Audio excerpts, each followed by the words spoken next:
আসসালামু আলাইকুম। হ্যালো বন্ধুগণ, কেমন আছেন আপনারা? টেক্সট ডিজাইন বিডির পেজ থেকে আপনাদেরকে অসংখ্য ধন্যবাদ আমাদের পেজে লাইক, কমেন্ট এবং সাবস্ক্রাইব করার জন্য।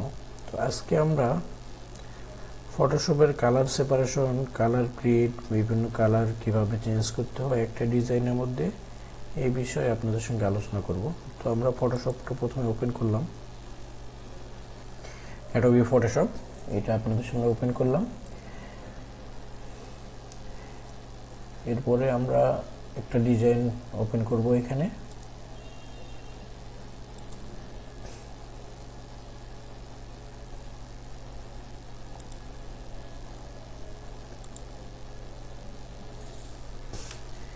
এই ডিজাইনটা হচ্ছে ইমেজ ডিজাইন। তো ইমেজ ডিজাইনের ক্ষেত্রে কালার চেঞ্জ করাটা একটু ডিফিকাল্ট।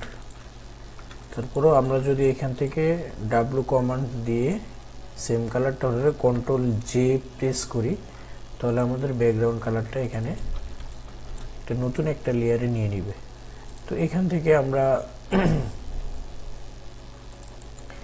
অনায়াসে কালার ওভারলে দিয়ে কালারটা চেঞ্জ করতে পারবো। কালার ওভারলে দিয়ে এখান থেকে যে কোনো কালার আমরা সিলেক্ট করলে কালারটা অটোমেটিক চেঞ্জ হয়ে যাবে। এরপরে কন্ট্রোল ডি দিয়ে ডিসিলেক্ট করলাম, কালারটা চেঞ্জ হয়ে গেল। কিন্তু এখানে সমস্যা হচ্ছে এই যে বিভিন্ন কিছু ডিজাইনের মোটিভ আছে, পুরোপুরি এগুলো চেঞ্জ হয়নি। আপনারা লক্ষ্য করছেন এখান থেকে 100% ইমেজ রাস্টার থেকে কালার চেঞ্জ করা একটু ডিফিকাল্ট। সেক্ষেত্রে আমরা এখান থেকে যদি কন্ট্রোল ইউ প্রেস করি, নতুন একটা লেয়ার নিয়ে কন্ট্রোল ইউ প্রেস করি, কন্ট্রোল ইউ প্রেস করলে এখান থেকে আমাদের কালারগুলা, ব্যাকগ্রাউন্ডের কালার অটোমেটিক চেঞ্জ হবে। কিন্তু এখানে একটু প্রবলেম হইতেছে, এখানে আমরা ব্যাকগ্রাউন্ডের ইমেজটা রাখার পরে বাকি যে ডিজাইনগুলো আছে এগুলো এখান থেকে পাত করে বাই করে নিতে হবে, শুধু ব্যাকগ্রাউন্ডটা আমাদেরকে আলাদা করে নিতে, তাহলে আমাদের জন্য সহজ হবে ব্যাকগ্রাউন্ড কালার চেঞ্জ করা।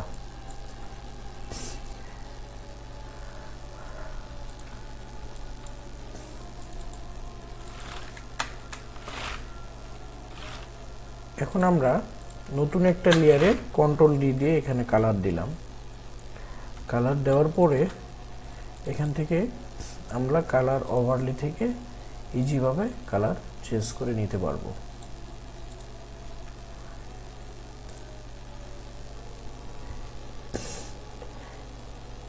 এখানে ভাইব্রেন্স আছে, এখান থেকেও আমরা কালার চেঞ্জ করতে পারবো, এটা একটা অপশন। এরপরে আপনারা যদি ব্রাইটনেস কম বেশি করেন, এখান থেকেও আপনার ব্রাইটনেস কম বেশি হবে।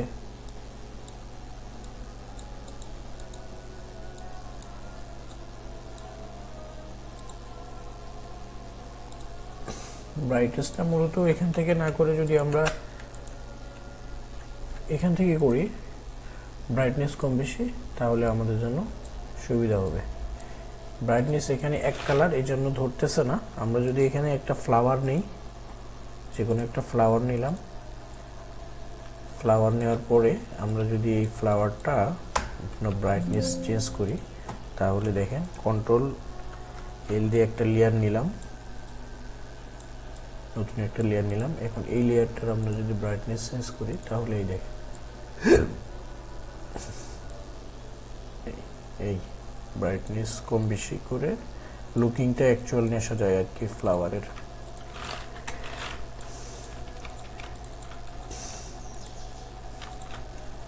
এটা ব্রাইটনেস চেঞ্জ করা। এখন এটা লাইট ডিপ যদি করি, কন্ট্রোল এল প্রেস করলে আমাদের একটা পেজ আসবে, এখান থেকে আমরা লাইট ডিপ করে নিতে পারবো, যে কোনো ইমেজের লাইট ডিপ, এই যে লাইট ডিপ করে নিতে পারবো। এখানে আমরা যদি সিএমওআই, এখানে আছে আরজিবি মোড, তো আমরা এখান থেকে সিএমওআই মোড করে নিব।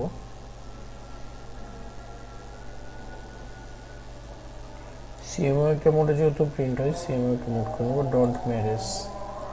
ওকে, কন্ট্রোল এল, এখান থেকে যদি আমি ব্ল্যাক বাড়াই বা কমাই, তো এখন এই ফ্লাওয়ারে যদি আমরা কন্ট্রোল এল প্রেস করার পরে আমাদের যে ডায়লগ বক্সটা আসবে, এখান থেকে যে সাইন ম্যাজেন্টা ইয়েলো ব্ল্যাক, তো এখান থেকে যদি আমি সাইন কম বেশি করি, দেখেন সাইন কমাইলে বাড়াইলে সাইন যে পার্সেন্টেজটা আছে ডিজাইনের মধ্যে এটা বাড়তেছে, আবার কমাইলে এটা কমতেছে।